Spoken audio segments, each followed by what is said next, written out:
Mahendranath Pandey. 5 minutes, 4 minutes, 4 minutes. 4 minutes, 4 minutes. Thank you sir, आपको बहुत बहुत धन्यवाद। मैं आपने इतना सीमित समय कर दिया कि मैं बहुत आंकड़ों में न जाके इतना बताना चाहूँगा आपके माध्यम से कि इस देश में बहुत सी केंद्र में सरकारें बनी, लेकिन हर सरकारों के बनने के एक रीजन थे। लेकिन मैं 2 सरकारों के आपके सामने रखता हूँ।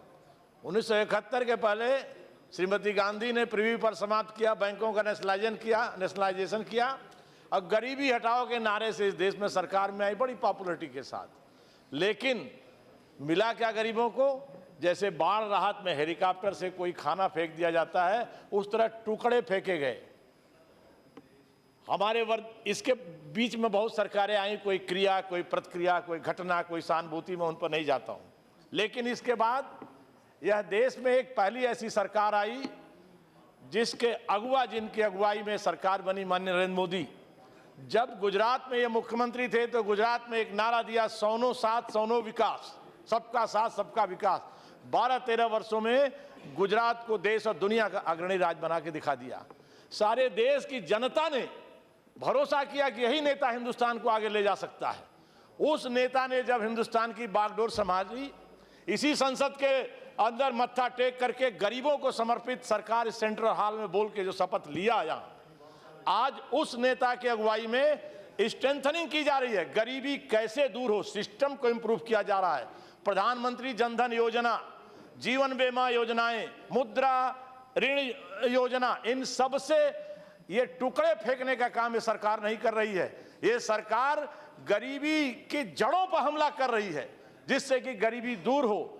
और आज अभी हमारे चौटाला साहब बोल रहे थे 38,594 ये कृषि पर जो रुपए दिए गए, मैं उनको और आपके माध्यम से बताना चाहता हूं कि 35,000 जो कृषि आधारित बजट आज माननीय वित्त मंत्री जेटली जी ने बधाई के पात्र हैं, माननीय मोदी जी जिन्होंने ये दिया है। तो 35,984 करोड़ तो केवल कृषि पर है, लेकिन 20,000 करोड़ सिंचाई निधि है, वह भी कृषि से जुड़ी है। 6,000 करोड़ रुपए भूजल संवर्धन जो आज संकट का विषय, वह भी कृषि से जुड़ी है।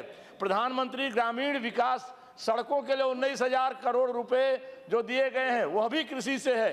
15,000 ऋण अदायगी के बोझ के लिए जो पैसे दिए गए, वह भी कृषि से जुड़ी है। 87,000 करोड़ रुपया ग्रामीण विकास के लिए, वह भी कृषि से जुड़ी है। और 850 करोड़ 4 डेयरी योजनाएं, नकुल स्वास्थ्य पशुधन राष्ट्रीय योजना, ये सब कृषि से। समेकित कृषि पर चारों तरफ जो 70% आबादी हमारी गांवों पर कृषि आधारित है, वह कैसे उसका जीवन स्तर सुधरे, यह हमारी सरकार की योजना है। इतना क्रांतिकारी बजट, मैं इसका समर्थन करता हूं। महोदय, आपके माध्यम से मैं कठिनाइयां बताना चाहता हूं। दिक्कत क्या है माननीय मोदी जी की सरकार की, हमारी केंद्र की सरकार की, कि हम राज्यों को भेज रहे हैं जहां हमारी राज्य सरकारें हैं, वहां चमत्कार हो रहा है महोदय। केंद्र और राज्य मिलकर के ऐसी सुखद परिस्थितियां बना रहे हैं। लेकिन हमारा राज्य उत्तर प्रदेश है महोदय, यहां से हम स्वास्थ्य का पैसा भेज रहे हैं, वो हमारे पैसों को 108 की एम्बुलेंस खरीद करके समाजवादी एम्बुलेंस चला रहे हैं, हमारे पैसे का दुरुपयोग कर रहे हैं। हमारे पैसे का बिजली में, दीनदयाल ज्योति ग्राम योजना में सकारात्मक योगदान नहीं कर रहे हैं। महोदय, ये जो कठिनाइयां हैं, उन कठिनाइयों को पार पाना है। आज माननीय खड़गे साहब चले गए, हम उनको बताना चाहते थे। मैं स्टूडेंट लाइफ से देख रहा हूं, पूर्वांचल का किसान मर गया कि हमारा खाद कारखाना गोरखपुर खुले, और ये कांग्रेस की कितनी सरकारें आई गई, वहां के लोग मर खप गए, लेकिन खाद कारखाना नहीं खुला। आज हमारी सरकार वहां 6,000 करोड़ का निवेश करने जा रही है। 13 लाख मीट्रिक टन यूरिया का उत्पादन होगा, जो उन्होंने बंद किया है, जो एक खा गए, उसे हमारी सरकार आज खोलने जा रही है। और आज किसानों को पूर्वांचल में, उत्तर प्रदेश में लाभ पहुंचाने जा रही है।